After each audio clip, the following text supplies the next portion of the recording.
And that kind of energy that you just heard there from the huddle, and no quits is the motto for Calumet. And Wichita State, Chris, what's going through the minds now, particularly that first bowler who's going to take the first shot to start the road to the national championship? I think that's often the hardest one to take. Your nerves are going. You're really, the adrenaline's really flowing through you, and it's hard to get settled in. And that will be the challenge for both of these teams early on, is to get settled in and go ahead and make some good shots. And what makes this event so unique, and if you're used to watching, let's say, for example, see Chris bowl on TV or see his wife Linda bowl on television, the atmosphere here is a lot different. It is a very emotion-charged atmosphere, whereas you're a lone wolf. You're competing for you, but here, as you did when you played at Wichita State, you're competing for so much more than that, emotionally. And while individually there is a lot of pressure on you, having 4, 5, and in some cases 8 other people, and sometimes everyone from home as well behind you, depending on how you look at it, can either be very beneficial or can be a lot more pressure. So Daniel Locke will get the honor of starting the national championship game.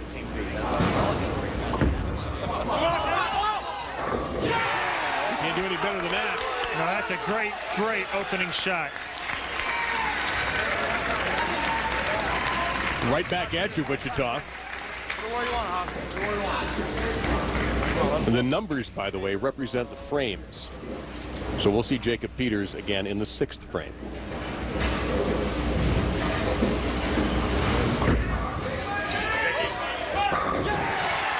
Okay, nobody's nervous, Chris. Well, this is not these guys' first rodeo, that's for sure. Most of this team has bowled before.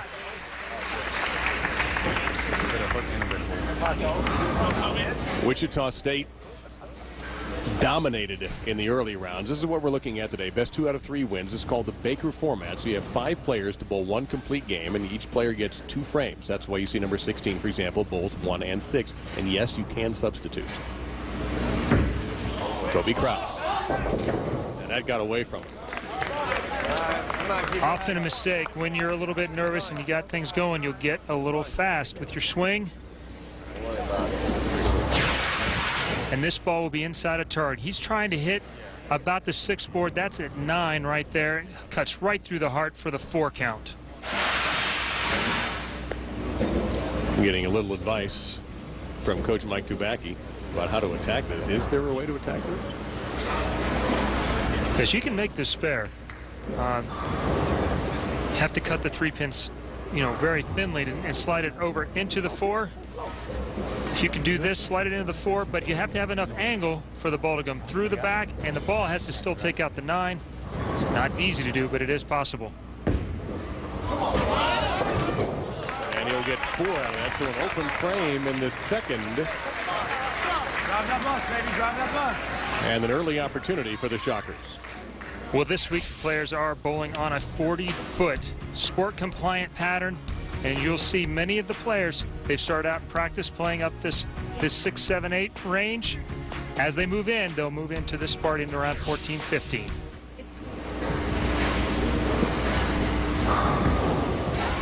Can Wichita take advantage? Yes, they can, of the open frame, and a double to begin for the Shockers. Mentioned that they were almost unstoppable in getting here. Lost only 2 games out of the 18 they bowled, and they have the early 24-pin advantage. Well, they really haven't shown much weakness. They have a lot of rev rate, they have a lot of power players, but they've been so good at going up the lane early that there just hasn't been a place for the guys to attack them and their opponents to get an early lead.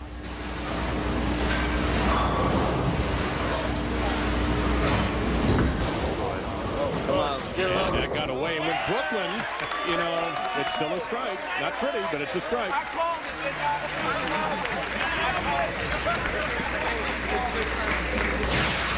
And this is nerves again. This is inside a target. This hits almost the 12th board. He has a little more power than the 2nd player. But again, one of the things that's impressive about this Calumet team is they play together. So far, 2 of these shots have gotten away. Buried in the pocket. What a solid start for the 2-time defending champions. They haven't come close to even missing. It speaks huge volumes that a guy like Ronnie Sparks, and as talented as he is, a Rookie of the Year, a contender for Player of the Year every year, can bowl in the 3-hole. And That's what we mean when you referred to at the top of the broadcast about how deep and maybe the best team in college bowling history. As much as that pains me to say. Come on, boy. There's a Little light. And Calumet down that big 34. Now, there are a lot of schools here. McHenry, for example, in the women's championship, we'll see a little bit later on. They're not big-name universities or colleges. Calumet in Whiting, Indiana, they're called the Crimson Wave. It's very small enrollment, and they were founded by the Missionaries of the Precious Blood. They just got a gym on campus recently.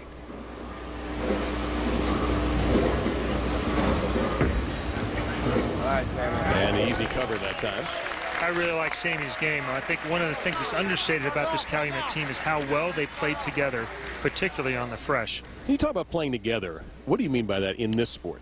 I mean, all of them playing the same trajectory through the front part of the lane, and with Calumet, that's pretty direct. Up around the 7th, 8th, 9th board, they're all within about 3 boards of each other. They can work off of each other as the lanes move.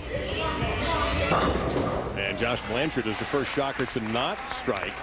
A senior, 2-time Junior USA team member, and a 2-time first-team All-American.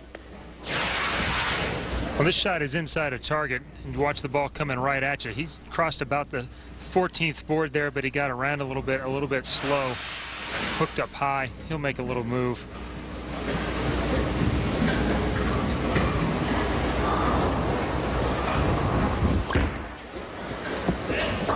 And he'll cover that. Wichita State in command here early. The open frame in the second really hurting Calumet. Looking there at Mark Lewis, former Wichita State Shocker Leslie Bone, wife of Parker Bone.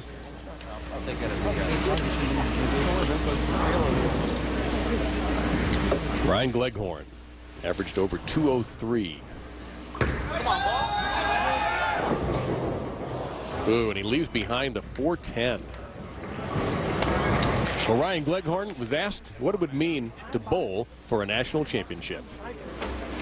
It's been something that I've been wanting to do since 4 years ago when we first started our program at Cal College, and it would mean a great big deal for me. I'd be excited and ecstatic to make it there, just to have that opportunity. Trying to go for that 410, he got it! Yes.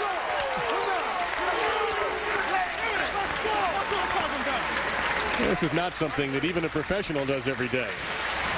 No, less than a 10% chance of making this spare. Watch as he hits the left side of the 4-pin and hits it perfectly as it slides directly into the 10. Can't draw it up any better than that. Much needed boost for this Calumet team. They've come out after that initial strike a little nervous. A couple of shots inside a target. Looks like some moves, then they've thrown it a little too firm past to the next two. John Zerbinski, the anchor for the Shockers.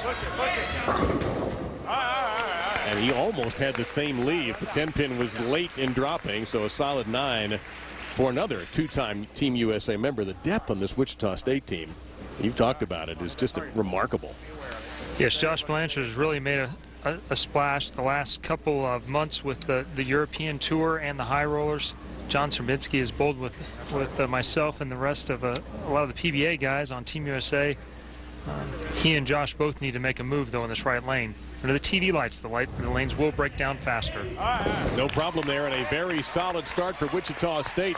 They open up with a turkey, and they add 2 spares on top of that, while Calumet has struggled to find the strike balls. There's your score after 5. The Shockers, looking for championship number 10, have the 34-pin advantage over the Crimson Wave of Calumet. The Shockers have been here before. It's Calumet's first time in the finals, and right now experience is trumping enthusiasm.